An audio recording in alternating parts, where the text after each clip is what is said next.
So after over a month, I'm finally headed to my house in New Hampshire, driving through Cornish, Maine. It's been a minute since I've been home. I'm actually having Thanksgiving with my husband at our house. My sister is off for Thanksgiving, so is staying with my parents so that I can have a minute to go home. Mom's gonna feed my kitties since we moved those to my parents' house for while I'm there. I've got Emma, my dog, with me. Gotta go check out the house. I haven't been there, like I said, about 5 or 6 weeks. I think mid-October was the last time when we moved the kitties. So, yeah. Update on Dad. He does not have PSP. He has what they're calling mild dementia, as well as diabetic neuropathy in his legs, that he does not feel his legs from his knees down. So he is going to have a rolling walker or a walker probably for the rest of his life. He may be able to graduate to 2 canes, but right now his blood pressure still drops out of the blue.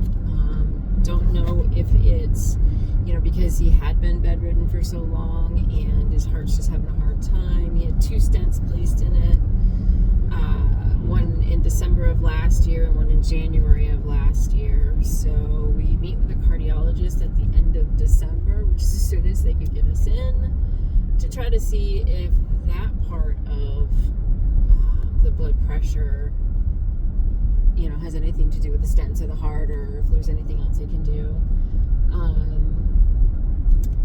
So we met with his endocrinologist, and his A1C was 6.4, and we're adjusting his meds because we also want to, he's lost 30 pounds. Actually, he's lost 50 pounds total since all of this started. So in 5 months, they've been trying to work on it since the beginning of January on his weight and his sodium. And I'll tell you what, doing 2,000 milligrams of sodium a day and 2,000 calories and trying to find a balance that doesn't inflate his sugar levels and isn't too much in sodium, it's really challenging. I don't know if any of you guys have ever been on a low sodium diet. It's hard. And then you throw in the whole type 2 diabetes and being on trying to keep a diet that doesn't spike his sugars, that with the wound that's been in his behind,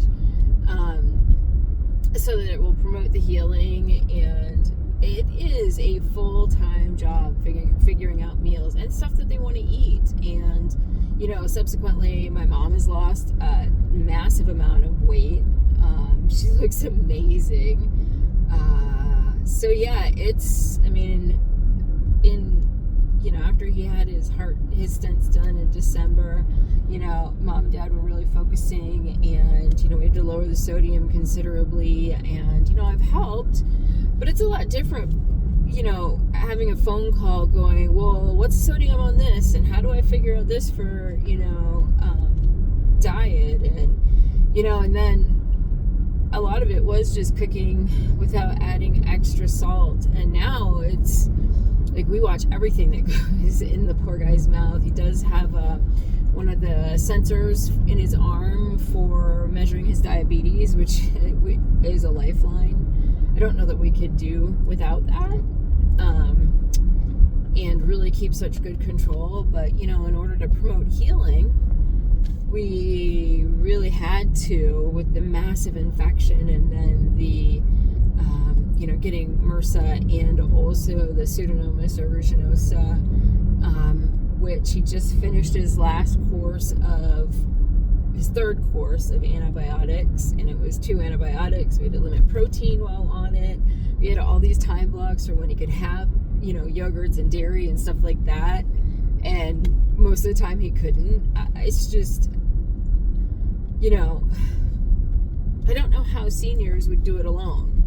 I really don't. I mean, not that my parents aren't fully capable, but it's a lot of work. It's a full-time job to make sure my dad eats appropriately, gets 3 meals and 2 snacks on food that he will actually like and that he wants, that doesn't spike his sugars, that we get. Well, initially we were on 2 liters of water, and because we were fighting dehydration at every last step, his primary care moved him to 3 liters of water, which has helped tremendously. But it's the whole with the mild dementia. Can you get me a decaf? Well, you just had one 20 minutes ago. I did? Yeah, and we alternate between decaf and water. He's allowed 2 caffeinated beverages in a day, in a 24-hour period of the day. And, it's that constant fight, but to keep him hydrated and not keep him wanting, and, explaining you get about 4 ounces of water every hour. So if you drink, 10 ounces of water, that's 3.5 hours of, or 2.5 hours of water. So, or decaf.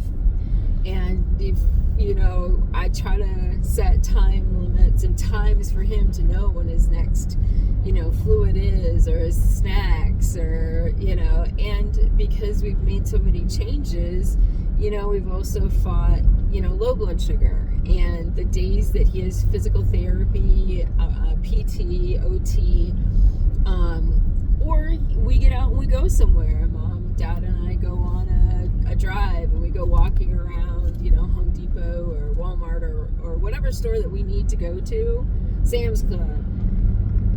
And of course, more activity means that his body's metabolizing his food and sugars faster, and so